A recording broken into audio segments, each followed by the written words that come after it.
the first album on this list is already out by the time you see this video. Came out on the 24th of April, and it is the Greek Gothic black metal legends Rotting Christ, and they released the 14th album of their career by A Season of Mist, and it's called Pro Zrishtoi. I hope I've pronounced that right.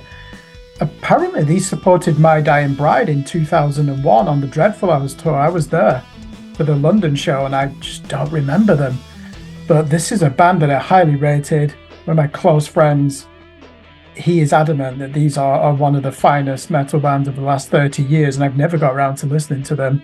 They're on Season of Mist, and their name certainly carries a lot of weight. So yeah, now's a good chance for me to dip into their catalogue, even though I'm coming in at album number 14. The next record, a band that is certainly legends, Dark Throne, Norwegian black metal. They released the 21st album of their career. It's called It Beckons Us All, and that comes out via their long-term record label, Peaceful Records.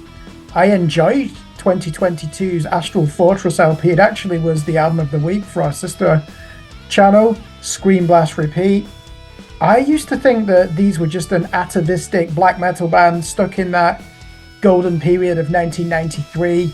Obviously, they're famous, aren't they, for having that necro production. It's like a sabotage, deliberate sabotage, isn't it, of their sound. They're not like that at all now. They've got a lot more doom and progressive elements, and dare I say it, even classic rock amongst the blackened speed metal from the early 80s. Fascinating artists who actually keep evolving. So Dark Throne, look out for that. The third release, we're going to stay with black metal, but this is from the United States, obviously a country not really famous for its black metal. Progressive black metal from the band Amiensis, and it's called Reclamation Part 1. I do remember reviewing their 2020 Abreaction LP when that came out. This is the fourth album from Amiensis, and that's released by M Theory Audio. Progressive black metal should keep me interested. I'm just a bit jaded with traditional black metal. I think there's so little that you can do with that now. When you get something that's looking at it from a progressive angle, it's far more likely to be interesting.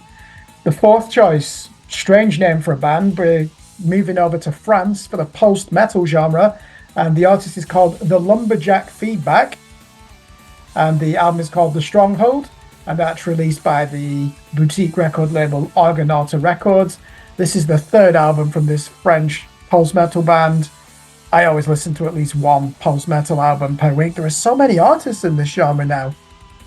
So that's going to be the one for this week, and it comes from France. The next one, yet another artist that I've never explored, and people keep saying, Kirk, you would love this band. We're talking about Full of Hell, that American grindcore, noise rock, power violence, death grind band. They're releasing a new album called Coagulated Bliss. This is album number 6, and it's released via Closed Casket Activities. I can't even tell you why I've never got around to listening to this band.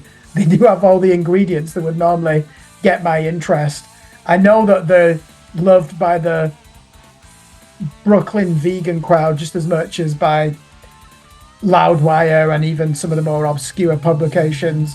So yeah, interesting that hipsters like this band, even though they're really extreme, and clearly also those that listen to grindcore and death metal probably like them as well. So Full of Hell, finally, I can give them a listen on album number 6. Next one, Season of Mist, the US sludge metal band Black Tusk.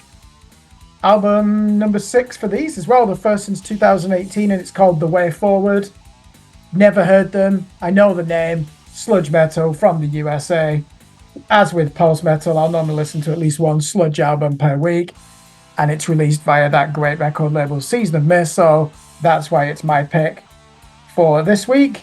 The next one, my favourite nemesis, a Finnish contemporary metalcore band, and they're releasing an EP called We Annihilate. I like the title. The only reason this is on this list is that James Monteith of Tesseract recommends it. His PR company, Hold Tight, have been plugging this for weeks. I don't know much about the discography. They're on that label, Seek and Strike. So clearly that just seems to sign bands that play 7 and 8 string guitars in low tunings with metalcore and deathcore type violent movements in the music. Always good to have one of those, isn't it, on your playlist when you're putting together albums for the week ahead. We're going to stay with deathcore. These people are friends of the channel. We love this band, Dead Flesh, English deathcore from Hertfordshire, and their debut EP is called Dehumanize, self-released.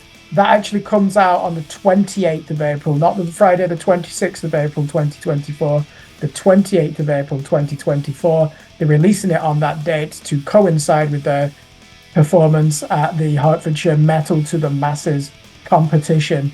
So that makes sense to be releasing an EP on the day that you're going to be in a Battle of the Bands contest. So look out for that, Dead Flesh, Dehumanize. The last two on the list, both legendary names. The next one, actually, I didn't realize it was still going. German heavy metal legends, Accept. They're releasing a new album called Humanoid. It's album number 18 from this band, who released their debut record in 1979, I may add. And Napalm Records have the honor of releasing this heavy metal album from Accept. A band I know one or two of the singles. To be honest, I probably know more about their image and the absurd cliches in the music more than the content of the music. But come on, does anyone dislike Accept? They're a band that deserve our respect as traditional heavy metal titans from Germany. And then the final one. Now, this is a name that used to be revered. These were probably the best rated death metal band in the 90s at one point. We're talking about Floridian death metal legends Dayside. They're releasing their new album, album number 13, called Banished by Sin. And they're no longer on Century Media Records, so the new label for these is Reigning Phoenix Music, or RPM. They seem to be snapping up a lot of bands at the moment. Maybe that's a label that's going to be taking on the status quo over the next few years. They must be, if they've got Dayside on that roster. I must confess, I've never really listened to Dayside. I know the 1992 Legion album is unanimously praised as a death metal classic. I think what's always put me off is Glenn Benton, and it was never always about the music, was it, with this band? They were always in the headlines for the wrong reasons. And famously, didn't he declare that he was going to commit suicide by the age of 30? He had an inverted crucifix tattooed on his head. I never got around to listening to them because it was always about the controversy surrounding the band rather than their music, and that tends to put me off. Will I go in at album number 13? Why the hell not? Got to start somewhere, even though people will say start from their 1989, was it 1990, eponymous debut, self-titled debut, or this 1992 classic Legion. But Dayside have got an album coming out. I'm sure that'll make many of you happy, and I will try to give it a listen as well. Of course, I'm going to put it on this list, along with Dark Throne. These are the biggest band. They're releasing a record on Friday, the 26th of April, 2024.